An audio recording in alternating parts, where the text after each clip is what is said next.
Your entire body shakes when you laugh, as if your sense of humor was built on a fault line, and the coast of your heart falls into the ocean of yourself, and I'm left looking for this Atlantis. Left looking for this place that exists in the stories told by old men who were there when mathematics assured them. Their willingness to believe was greater than their determination to dismiss. I'm left looking for Atlantis. Regardless of the scientists that insist that my efforts would be better spent unearthing clues to where the wild things went.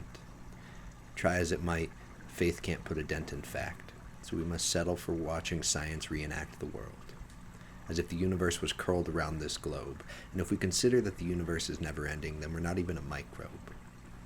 We're like a death threat from a pacifist, we're nothing. But the Heisenberg uncertainty principle states that nothing is faux shizzle. And the interesting thing about that is it ensures that the principle itself can't even be a fact.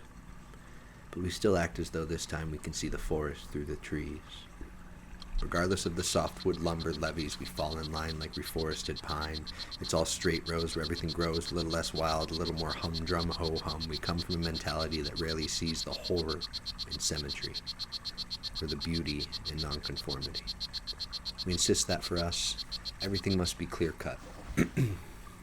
But what about philosophy? What about the tree that fell in the forest that no one was around to hear? It's a little less clear, a little more deep like, if Oprah Winfrey farts in a bathtub and no bubbles come to the surface, is there an alternate universe where the price of gas is cheap? It's possible, but we can't prove it. Any more than we can prove that light can move fast enough to stop a monster hiding in the closet. We deposit our faith in fear, but clear our minds to the possibility that maybe we as adults still get scared of the dark. Things that go bump in the night. And I can't prove that I've ever loved anyone. But despite the smoking and the overweight body, I want to grow old with you. Go through muscle and joint pains to the point that every time it rains, we can feel it in our knees. Get arthritis so bad that every time we move, we sound like 2 bowls of Rice Krispies. We're all snap, crackle, and pop. But we still take the time to stop, and take the time. I'm looking for Atlantis. Letting faith turn this fiction into fact, as if I've tracked this missing continent for decades, and all I know so far is that it's somewhere underwater. Looking for clues in those blurry photographs of UFOs and thinking, if aliens are so smart, then why don't they start making their spaceships look like airplanes? Then we just point to the sky and say, an airplane, how commonplace, and not at all suspect. We're all shipwrecked on this idea that everything has to be explained. But maybe we just need to believe that lemmings jump off of cliffs to prove that they love us. And sure, that sacrifice is as empty as the box of condoms that politicians used when they thought they could fuck us. But it's nice to believe that somebody up there cares enough to plummet onto jagged, back-breaking rocks in an attempt to tell us we're beautiful.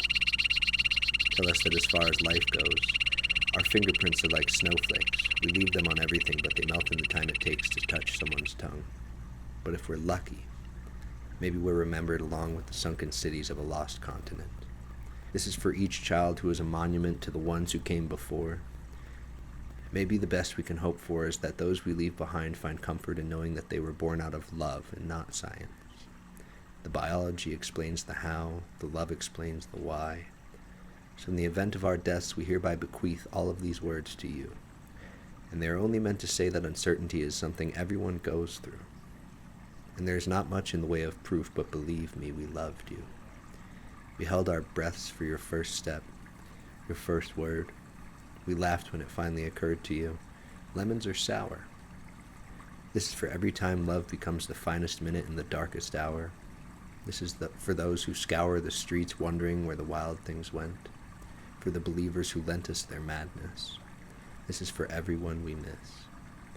And this is for the children who are lost. Sadness is nothing more than the cost of being able to smile once in a while. And grief is the trial we stand to offer evidence that your fingerprints were left on our hearts and our skin.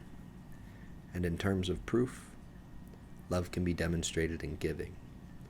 Our lives consist of the efforts we give in swimming towards the lost continent where you are rumored to be living.